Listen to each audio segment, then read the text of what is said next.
stormy seas and lost souls. What is it? She's dreamt of this before. It's coming. Is it? They say dreams are visions of our memories, thoughts and fears, as seen by our inner eye.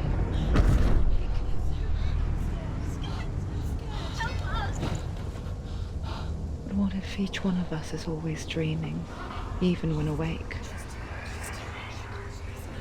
And we only see what our inner eye creates for us. Is this what hell is? A world shaped by Senua's nightmares. Maybe that's why people fear seeing the world through her eyes. Yes, she's scared. Because if you believe that Senua's reality is twisted, you must accept that yours might be too.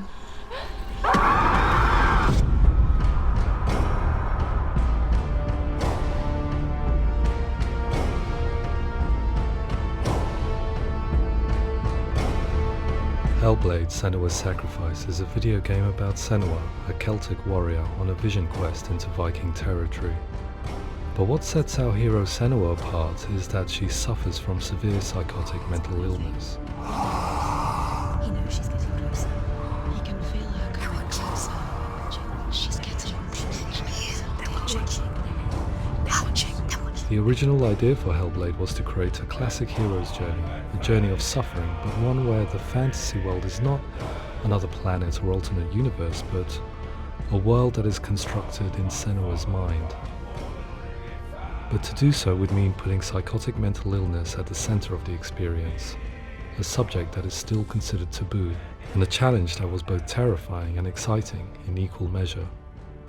In Hellblade, the starting point was a newly discovered Celtic goddess called Senuna in Ashwell, Hertfordshire. When first discovered, her name was thought to be Senua, a name which I liked and kept. I wondered if Senua might have been a Celtic warrior like Boudica who stood up to the Romans.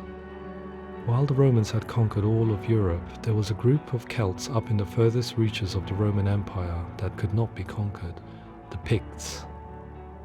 And so the Romans built a wall, called Hadrian's Wall, that spans across Britain from sea to sea to keep the Pictish barbarians at bay.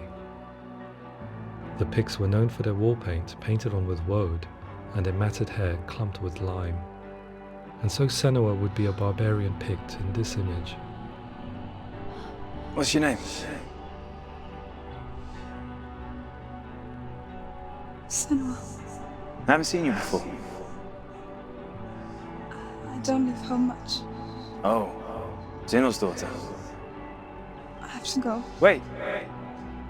Orkney is off the coast of Scotland and was inhabited by the Picts, steeped in history and mystery, and so I made Orkney Senua's home and set the stage for a crisis. In the late 8th century, the first Vikings landed on the Orkney Islands. The population of the Picts crashed thereafter, replaced by the Norsemen of the 9th century. Were they wiped out? We don't know for sure, but it would seem likely given the reputation of the Vikings. The Northmen's brutality is legendary. High-ranking leaders and chieftains of the tribes they conquered were often offered as sacrifice to their gods.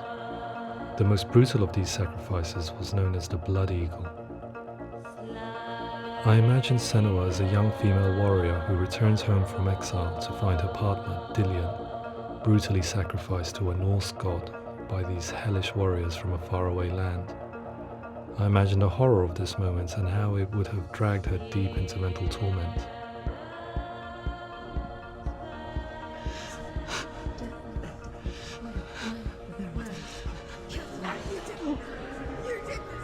No!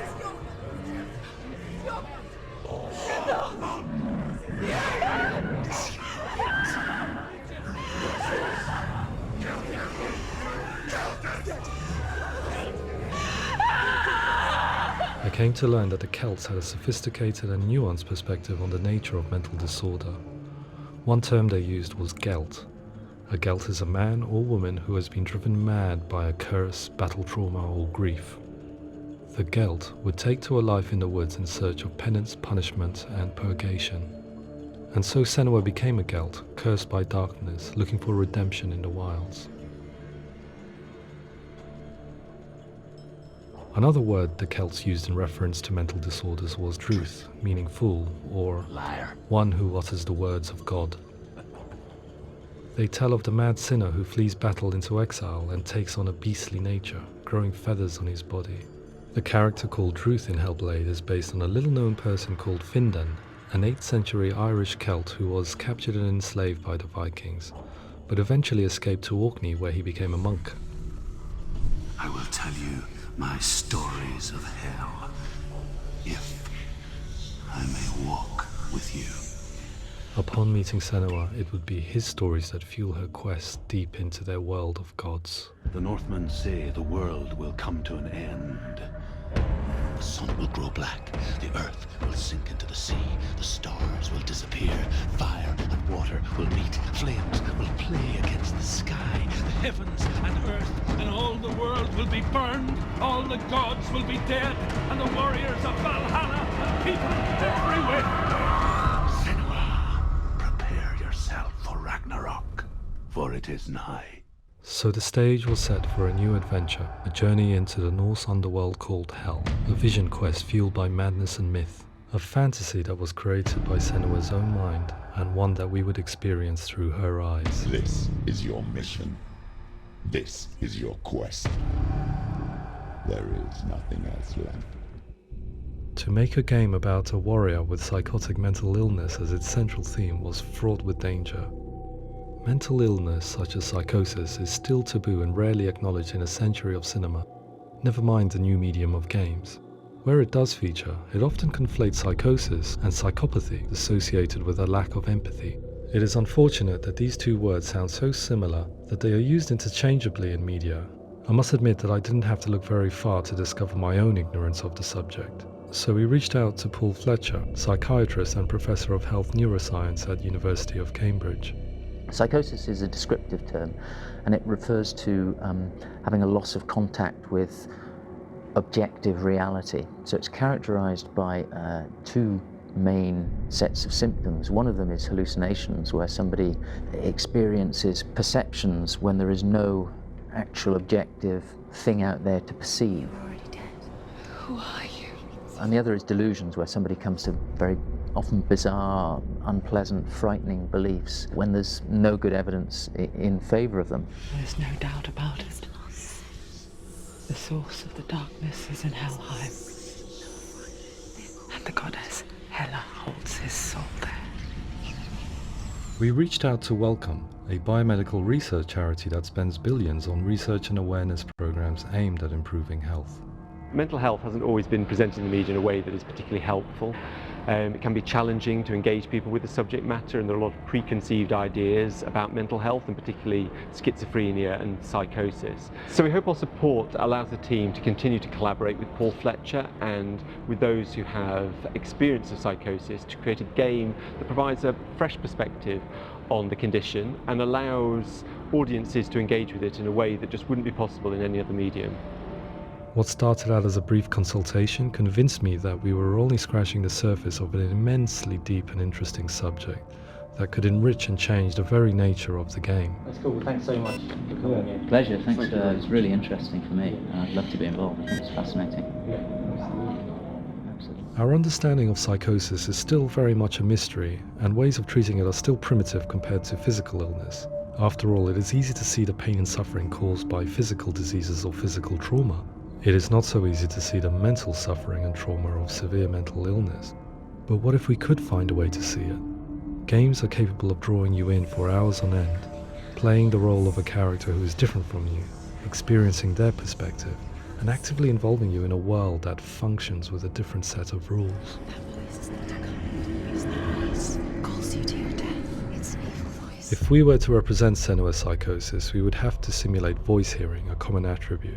But how can we simulate something we have no first-hand experience of?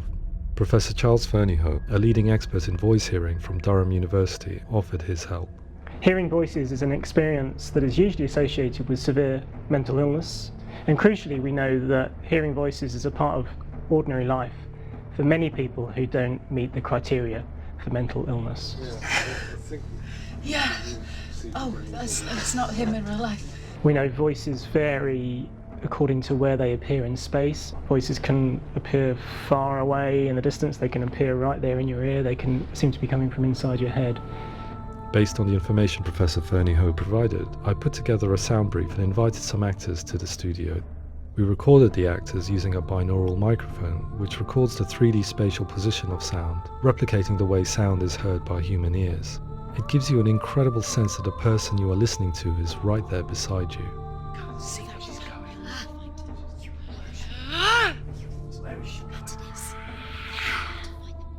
Rachel Waddingham from the Voice Collective came to our studio with 2 young voice hearers to speak to our team. We talked at length about their experiences and they listened to our tests, giving us feedback on how we could improve on it. Everyone hates her.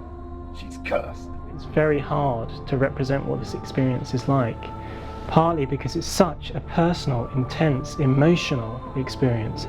It's testament to how Ninja Theory have been listening to what the researchers are saying, but also, crucially, listening to the experts by experience. What they've come up with is so compelling. It's by far the best representation I've heard of what these experiences are like.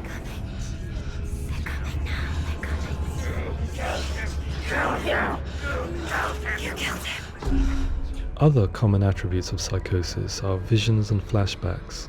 We met with Recovery College East, who work with and care for people recovering from severe mental disorders. A group of service users gave us their first-hand account of what they experience. Sometimes when the visions or what we're seeing is too much, we become small until eventually we perhaps don't see anything. The people we spoke to, the stories they told, were fascinating, harrowing and mind-boggling. The reality of what people experienced was vivid, far exceeding what I could possibly have imagined. We went away itching to represent some of these visions and flashbacks in the game. As we all know, my heart is so, love is so far away.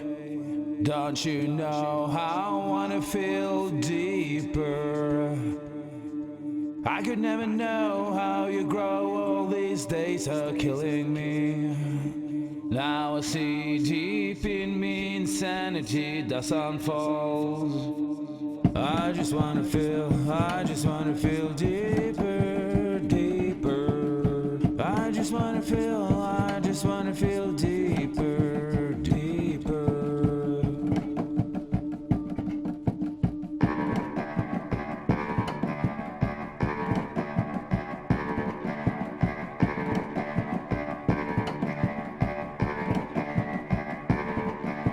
As we all know, my heart is so, love is so far away. Don't you know how I wanna feel deeper? I could never know how you grow, all these days are killing me. Feel like this, read like this, I just wanna live, that's all. I just wanna feel deeper, deeper.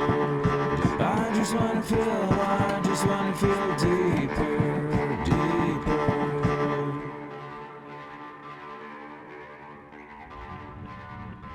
To refine our work, we continue to hold meetings with Recovery College East over the course of a year and a half, showing them what we had achieved so far and refining the in-game representations based on their feedback.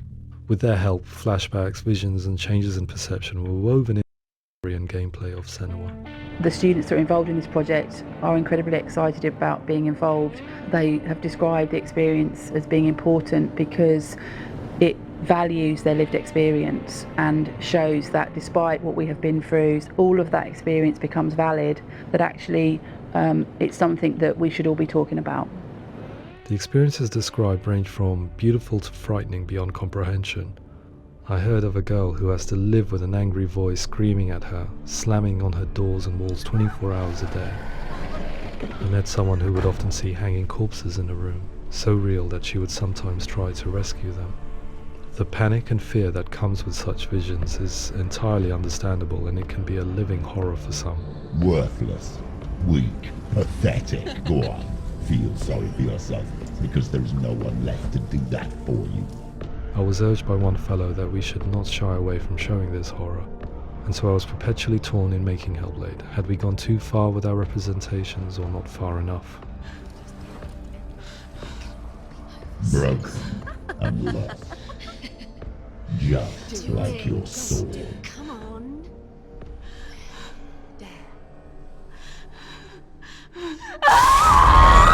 In some ways, voice hearing and visions were the low-hanging fruit, so to speak.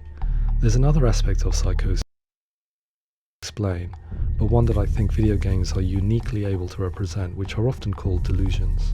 People begin to see patterns in the world. They begin to link things that most people wouldn't link. Most of the things that we might think would be coincidence or, not worth commenting on. Nevertheless, that might have a particular salience or importance for them. One individual described how everyday words, sounds, colours and objects were steeped in meaning to him, forming a strange and sinister puzzle that he was determined to solve but could not quite get to the bottom of. It's not just brain dysfunction. It's not like the system shut down. It's actually an incredibly creative process. The person creates a world populated with voices and phantasms and terrors, and they're completely immersed in it. They believe in it. We often invite people into the studio to play the game. In one of our playtests, they played through much of the game, making associations between runes, secret messages, and the threat of darkness that stalked them. There are many things that happen in the world of Hellblade that make perfect sense within the context of Senua's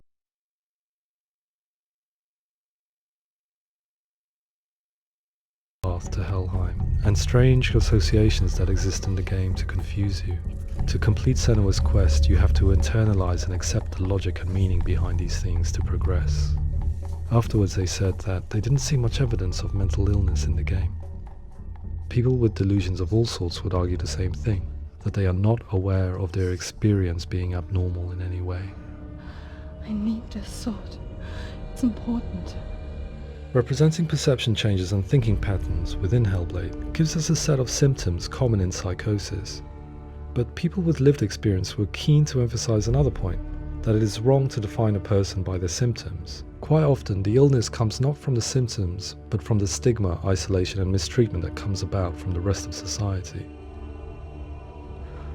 They say that I'm cursed. What if they're right? I needed someone to portray Senua, someone who could believably internalize her suffering.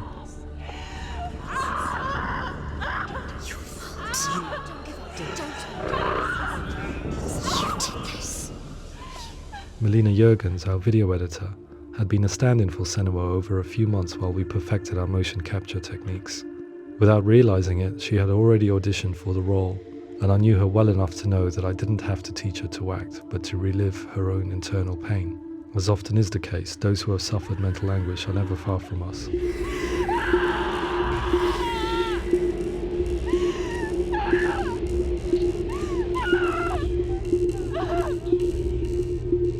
My hope is that by creating a compelling and aspirational character in Senua who feels very much real, albeit in a fantasy setting, we can provide a lens into her reality, a different one to yours, and this is where storytelling comes into play.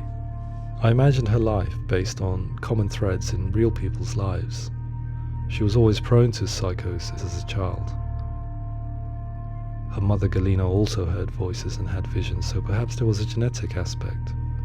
Or perhaps it was cultural, as she lived within a world without science, of gods and a superstition, as exemplified by her druid father Zimbal. Psychosis developed in her late teens to early 20s and was exacerbated by stigma and isolation at the hands of the clansmen and her father. This darkness.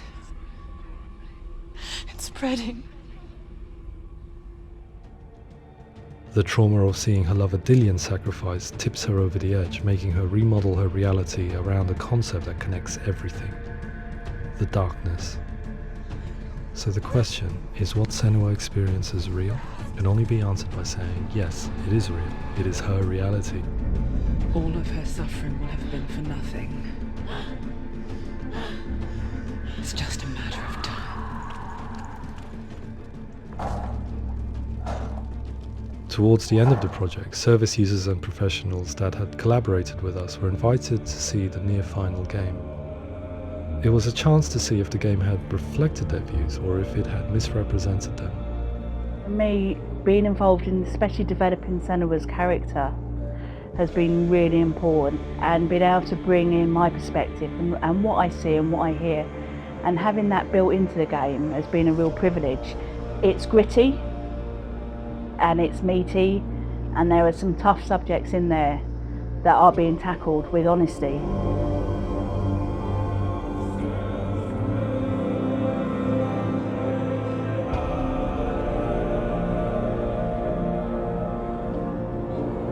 I was blown away by it today, absolutely blown away. It was just fantastic to get the opportunity to use our lived experience in a very creative way. There's nothing tokenistic about the work we've put in. It feels like we've been listened to, things have been taken on board, and I think there was a lot of realism in the game itself, and it feels very authentic.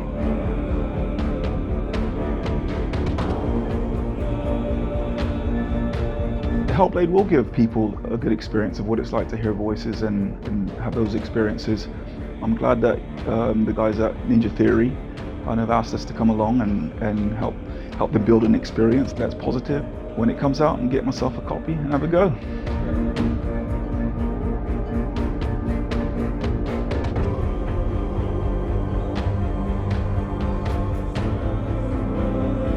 I think all the way through I was really inspired by how the conversations have translated into the game in a way that I think I didn't imagine was possible. So wonderful, really wonderful.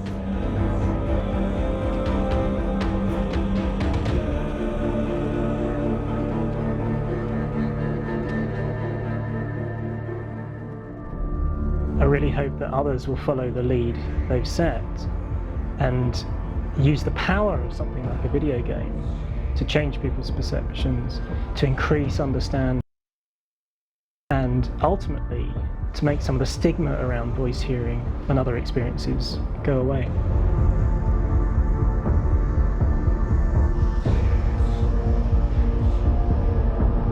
For me, it was really exciting to see something that I explore scientifically being represented so beautifully in a character who's trying to penetrate the mysteries of the environment in which they've been placed, with all of this strange uncertainty and noise and conflicting information that they're getting.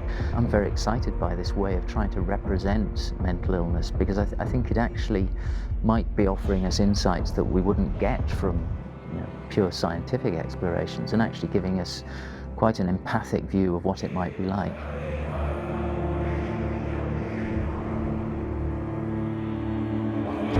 Mental illness has been with us for as long as we have been on this planet, but why? Why hasn't evolution stamped out this weakness from within our gene pool? I often pondered this question until I realized that the question had an inbuilt flaw. It assumes that being and thinking differently is a weakness. The only reason we have computers, spacecraft, medicine, poetry, art, and yes, even video games is because individuals are able to simulate new abstract realities in their minds and share them with the rest of us.